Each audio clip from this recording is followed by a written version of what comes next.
views and opinions expressed in this program are those of the participants and do not necessarily reflect the views of BronxNet or the program underwriters. Straight ahead on this edition of Perspectives, President Donald Trump has passed the health legislation. What does that actually mean, the health care bill? We're going to tell you what it means, and we're going to tell you what it also means for a lot of the other things that we're not really talking about, meaning policies. And we're going to have our political analysts in the studio discussing some of the key policies that have taken place throughout the past year. What exactly does it mean for America going forward? And what does it mean for people right now? That's on this edition of Perspectives with yours truly, Daren Jaime. What's on your mind? Let 'em know. What's on your mind? What's on your mind? Let 'em know. Anything relevant to life, you bring it to the table. Whether you make a move solo or a movement with a stable. No fables, just speak on your decisions. Cause in the long run, it's your voice, your views, your vision. Keeping it real with many messages for you to know. This ain't radio, but DJ runs the show. Entertainment, he rocks it. Politics, he locks it. The host with the most would handle any topic. Don't forget to share your perspective with shines of light. Cause it might make a difference in someone else's life. Make a difference. What's your perspective? Express what's in your heart and your mind. Share your perspective. What's your perspective? Hello everyone, welcome to another edition of Perspectives. I am Daren Jaime, and of course we thank you for watching us. You can tune in to Perspectives every week here on BronxNet TV on Channel 67.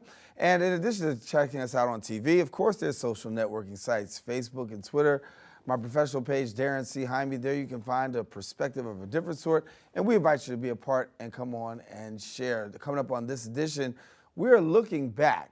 Now the year 2017 has had a lot to it, and politically, we can have a whole show and then some. Our guest in studio is ready to go. He's fired up. He is our political analyst, none other than Lee Bonds. You catch him on Open, and then you also see him here, and he's our guest in the studio, and good to have you. Good to be back. Listen, I want to give a correction. I said at the beginning of the show we talked about, and I said the health care. I want to talk about not health care, but the tax plan. So let's talk about the tax plan. The tax plan passes in the Senate with a 51-48 margin. Shoots up.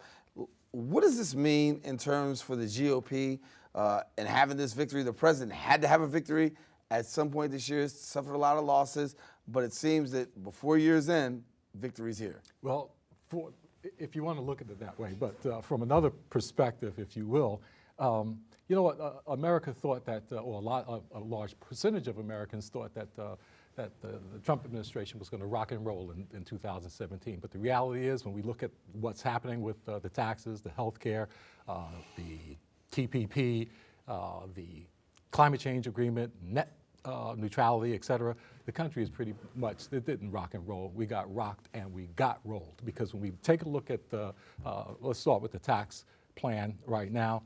Now that we had a chance to dissect it and see what's in it and how it's going to affect the average American, you can see that we got rolled. There's no other way to put that. The corporate taxes are going to be permanent. The individual taxes are going to be phased out after 8 years. The promises that are being made that this thing is going to be paid for down the road with some expansive growth is a promise, not a guarantee. And so when we're talking about politicians and how they can wiggle out of things, and we were talking about this particular president himself, who has a very difficult time acknowledging the truth in any capacity whatsoever. I think the country is being rolled, and it's being rolled and taken over, quite frankly, by that 1%, as if they didn't have enough. They're pretty much taking the crumbs off the table. When we had a chance to look at the numbers to see what an individual would get, for a family of 4 living on $45,000 a year in New York City, or quite frankly, living anywhere in the United States on that kind of money, you're not living a large life. You're not going to Broadway plays. You're not going to get a box seat at a baseball game. And if by any chance you even dream of taking a vacation every 5 years, that's going to be pretty much a stretch for most people. So moving forward, what can we do? What can we say? The only thing that we have is we can hope that in the 2018 elections that there'll be a change of the guard, that the Democrats could find some way to forge ahead and get enough seats to do something about this. Does that happen? I mean, we see what happened with the stunning defeat, Doug Jones defeating Roy Moore in Alabama. What does that say to us? Because that's a major story, even though it came at the end of the year. It's a major story this year. Yeah, it is. And it should give us a pause. You know, some people will look at that and say that there's some hope that, yeah, this guy was beaten in a ruby red state by a blue Democrat. But if you take a look at that, I'm only saying that we can only hope, because in spite of Roy being a horrible candidate, I mean, the man was being accused of child molestation and messing around with young girls when he was an older man. There was enough significant amount of evidence out there to suggest that these women were definitely telling the truth. Yet, and still, when we looked at the numbers, the win was razor thin. And one would think that if you're running against somebody with a background and a history like that, that the margin of the win should have been bigger, but it wasn't. So if the Democrats and progressives want to move forward, they're going to have a lot of groundwork to do to make that happen. They're going to have to get out in front with their own options and alternatives to what's going down right now. Other than that, there's really no way to say.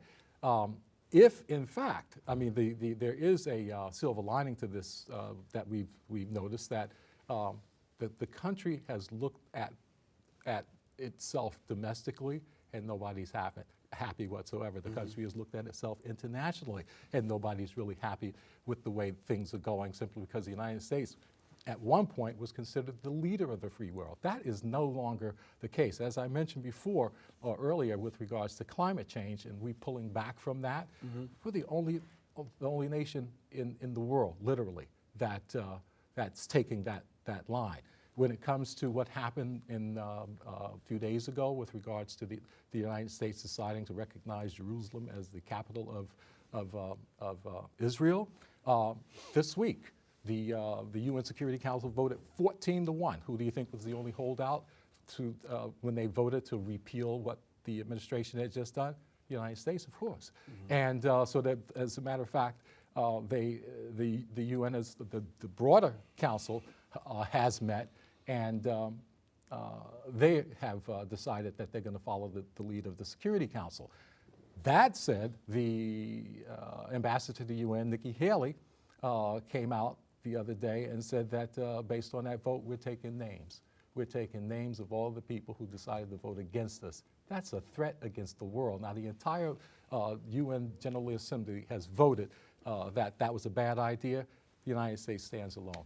And if you think about the overall Middle East policy that's happening right now, and you take a look at what's happening and how the administration is handling, or I'd rather say mishandling, the issue with regards to North Korea. Now, this is a nuclear situation we're dealing with. We got 22 point some odd million people in Seoul alone that are generally held hostage. The North Koreans definitely have the upper hand, and the Trump administration has this say one thing today, do something else tomorrow. So yeah, on the international front, there's a lot of issues that the country and the broader international community are confused and dissatisfied. I'm with. gonna come back and take a break. After I come back and take a break, I'm gonna let you get a little crystal ball. If you could have given the Time Person of the Year award, I want to know who you give it to. Who I'd pick? Okay. All right. All right. That'd be good. Be right back in a minute. You'll understand more right here on Perspectives. Hey, look, it's those guys. What's up? What's happening today? Let's do those pearly whites, man. Yeah. The boys, check it out.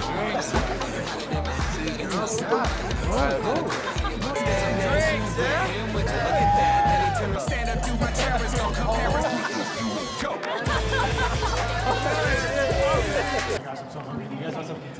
Ooh, cute.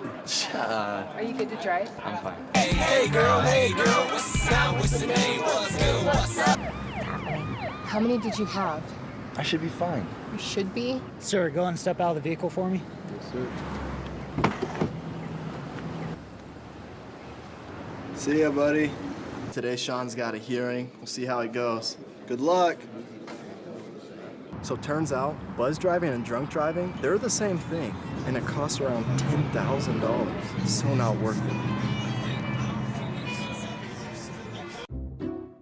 I'll never forget the day our landlord called and said, read your lease. No pets allowed. My owner tells him my dog ate the lease, but that didn't work. And now I'm stuck in a shelter. But this pit bull is ready for a new crib. I'm loving, loyal, and play well with others. So don't be intimidated by all my muscles, because the biggest one I have is my heart. That's right, I said it.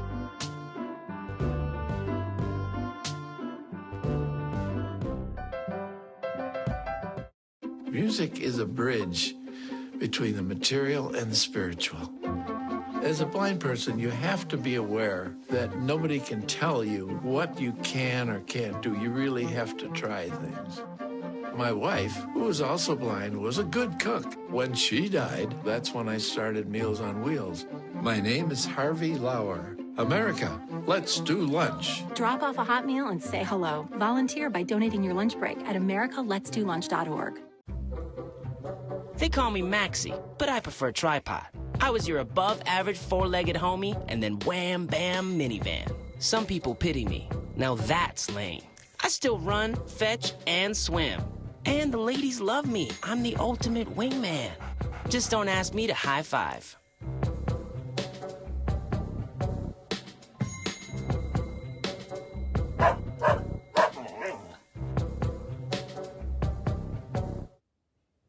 And we are back here on Perspectives, recapping the year that was. Our guest in the studio, our political analyst, Lee Bynes. And as we were talking before the break, I gave you the opportunity to say, listen, if you were, well, you got Richard Vision Media, but Time has a Person of the Year. Mm-hmm. You got a Person of the Year. And let us know. Well, you know what? With all of the possibilities of selections, we picked out 3, actually. Mm-hmm. And believe it or not, they were all Asian-based countries. One, we looked at China, Xi Jinping, doing a hell of a job. He's got the whole one road thing going on, connecting Europe, Africa, and Asia all together through trains, roads, bridges, etc. He's making deals. He consolidated power where he has pretty much ultimate control right now in how things go. But he was able to do this, believe it or not, without firing one bullet or dropping one bomb. It's all been handshakes, agreements, and a win-win situation. Mm-hmm. The other one was Moon Jae-in, which is the recent president of South Korea. And the reason why we took a look at him, because based upon the situation that he's in, he's caught between a rock and a hard place. He's caught between the United States and he's caught between North Korea. And he's been able to manage a very, very difficult balance in that region of the world on the Korean Peninsula. And the fact that his nation could face nuclear annihilation or even annihilation through conventional weapons, for him to be able to stave off the North, as well as keep the U.S. administration at bay, absolutely amazing. However, when we had to make a final selection, mm-hmm. we went with Kim Jong-un of North Korea. Why? Simply because of the fact that he was the only person on the planet, only nation state on the planet to actually stand up to the United States. The United States has been building its empire historically mm-hmm. by through gunboat diplomacy. Donald Trump, in his speech regarding national security, called out China, called out Russia as competitors, and mentioned to the United States that we want peace through strength. And basically what that means is that with this baseball bat, you're going to do what the hell we say. And not to be insensitive or politically incorrect, mm-hmm. but Kim Jong-un was the only one to tell the round eyes, you're not going to pull that stuff on us. And so from that perspective, we had to say that, this man took the sovereignty of his nation seriously. He took the independence of his nation seriously, and he told the United States pretty much where to go. Mm-hmm. And based upon our analysis, we find that he's actually in the driver's seat in this situation, because if he wasn't, the United States would have busted a move on him long ago. Do we see the Mueller reports coming out in 2018? And how much more do we see dropping in 2018? You know what? It's so funny because that's a complicated question, and then on the other hand, it's not so complicated. So let's take the complicated part first. The only reason why Donald Trump has been tolerated here in this country, because abroad, they've already made Europe and the rest of the world has already made the determination that this guy is just a loose cannon, and we're just going to wait his ass out. Pardon my language, we're going to wait him out. But domestically, he's been tolerated by the big donors and the GOP establishment because they wanted to get that tax cut done. Right. When that's done, let's bring this back to your initial question and the Mueller investigation. The only reason why I believe that he survived as long is because of the tax cut. Now that that's in the bag, I think a lot of people will begin to speak more openly and disparagingly about Donald Trump. You got people like Bob Corker. You got people like Senator McCain. You got people like Jeff Flake, who may even be a primary candidate, right. And several others who have been disappointed with his performance, his persona, his over-the-top character. That I think that even if the Democrats don't win back the House or the Senate, I think enough people will be so disgusted with the way he's been carrying on that they will say that no, we do not want this man to represent us, and he won't have the protections that he has right now in these investigations. In 2018, 2017, I should say, we saw the Doug Jones defeat over Roy Moore. Predominantly African Americans were the stronghold in terms of bringing those extra votes across to give Doug Jones the victory. Do we see African Americans coming out more to the polls, midterm elections, given the fact that Alabama's had such a huge effect? Do we see this transcending into the voter booth? I do, but I think people of color specifically, that election did show the power of the black vote, the black women. Essentially, who went to the polls and did that. I think what they need to do is to parlay what they've done into getting more attention from the Democratic Party, more attention from progressives, because it's pretty much an established fact that the Democrats will have a very difficult time winning any of these elections if they didn't have a dependable black vote that they can count on to show up at the polls and be loyal. You had a lot of, I don't mean to break this up by race or culture and stuff like ethnicity, but white Democrats fled the Democratic Party. A lot of them voted for Donald Trump. The black voter was fairly loyal to the Democratic Party, but I'm not sure that they got as much as they could have based upon the value that the Democratic Party has placed on them. Well, certainly we'll keep an eye on that in 2018. Of course, stay tuned here to Perspectives. We'll bring you all the news, information, and things pertaining to both the world of politics and then some, the current events. We talk about it right here on the show. Our guest in the studio, Lee Bynes, our political analyst. And Lee, Happy New Year to you. And, good to be here. Looking forward to the new year. Yeah, so we'll see all the near year has to offer. We thank you, but we're listening. We're going to take a break, and then we're going to get a little bit more from Lee, but I think they told me to take a break, and then we're going to end the show. So let's take a break, and then we'll come back to Lee for a couple more, and then we're going to end the show.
And we're back on Perspectives. Got a few more minutes with Lee Bonds. I'm going to ask a question here.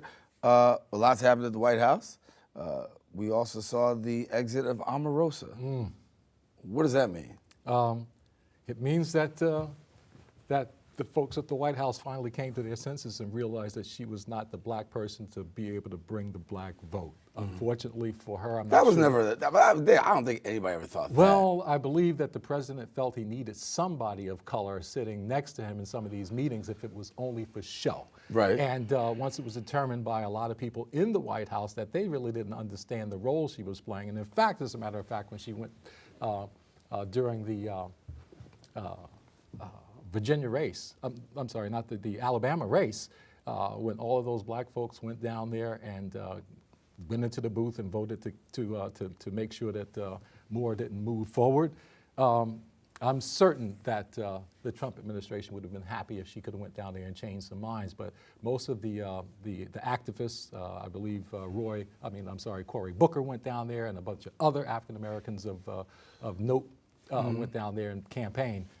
The White House didn't have any counter for that. Well, I guess the question would be, where is her base? I don't think that she even has a base. I don't think so. Even in hearing after she got fired, a lot of people, there was no support. Yeah, and it was interesting that that Donald Trump didn't recognize that from the beginning, because I was never a fan of the show. I'm not a fan of Donald Trump. The program that she was on. You'll have to name it. The Apprentice. There you go.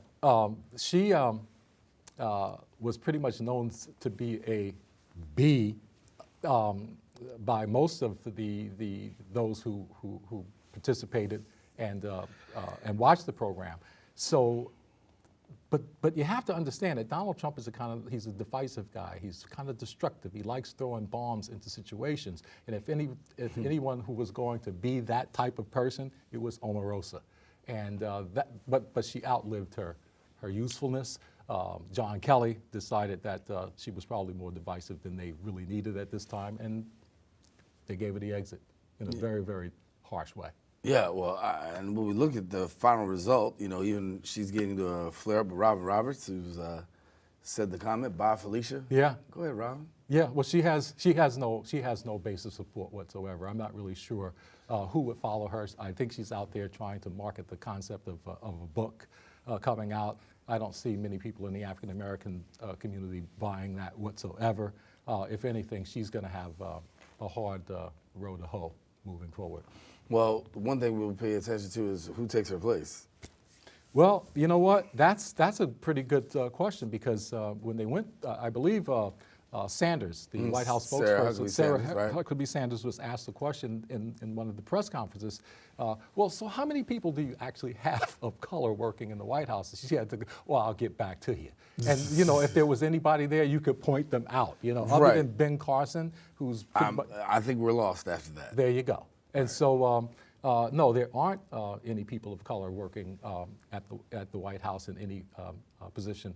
They may be cooking or doing the lawns and stuff like that, but there's nobody with any real power, any real stature, and that pretty much speaks to who Donald Trump is. And they said a couple of pundits were saying the White House is literally the White House. Yes, and I don't believe outside of Sarah Huckabee Sanders and Kellyanne Conway, there's not really that many. We can speak to Nikki Haley, but there's really not a lot of women in position of real power and authority in the White House. It's kind of like a boys' club or a billionaires' club. Well, if you got the dough, you can, because his Secretary of Education, Betty Davos, big bucks, huge bucks, billionaire in her own right. And but students even standing up against her. Absolutely, because she's, again, another rich person looking to privatize an organization that stood the test of time here in the United States, which is public education. And she wants to privatize it. She wants to start charter schools. But in doing so, it's a capitalist move, whereas teachers will not have a strong union behind them. The pay scale will not be the same. The working conditions won't be as generous. So when you add all of this up, it's definitely a move where the rich is getting more, the middle class is getting less, The poor, the elderly, and the sick is getting nothing. Right. And the question that's on the table is, in 2018, you talk about poor people, not anything has been said. Well, the poor people, in many instances, unfortunately, have been known to be apathetic. They don't vote as often as people with a few dollars in their pockets. And because of that, along with the fact that if you're poor, you are not making any political donations to anybody. And donations is what gets you access. Access gets you attention. Attention gets you progress. So if you're way down here, coming out of the Bronx, coming out of East New York, coming out of South LA, coming out of the south side of Chicago, you're pretty much depending on the goodwill in politics, and it's not much there. But if every poor person voted, it'd be a different kind of election. Well, you know, a lot of poor folks are excluded from the process because poor people have jail records. Once you get a record, a lot of times you can't even participate anymore. So once you're out, you are out for good. This is an unforgiving country, and there's not a whole lot being done to change that. Lee Bynes, our guest in the studio, God, thank you for coming and sharing with us as we look to a bright and a prosperous 2018. So it couldn't be any worse than what we're doing right now, so it'll happen. Things will look up. All right, Lee Bynes, our political analyst in the studio. I want to thank you for watching us here on Perspectives. And listen, every week, you can check us out. 2018, looking to bring you more, better, brighter, and stay connected. For all of us here on the set of Perspectives, I'm Daren Jaime. Thanks for watching. Until next time we meet, stay safe. Share your perspective with somebody else. It just might make a difference in somebody else's life. Take care. God bless.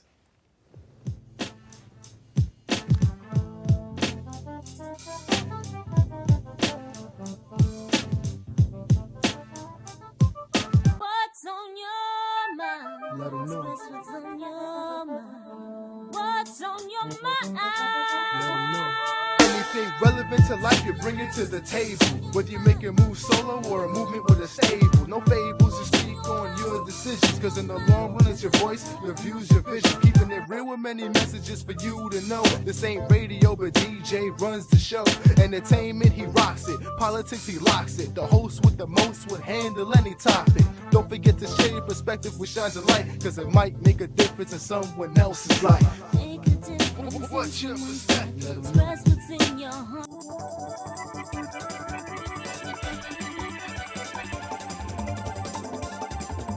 Welcome, everybody. We are open. I'm the Dr. Bob Lee from 107.5 WBLS. You can catch me on there each and every night right after the Quiet Storm. You can catch me right here on Open, 10 o'clock, 5 o'clock, and 10 o'clock. Let's just call it on the 10s and then just keep it tuned.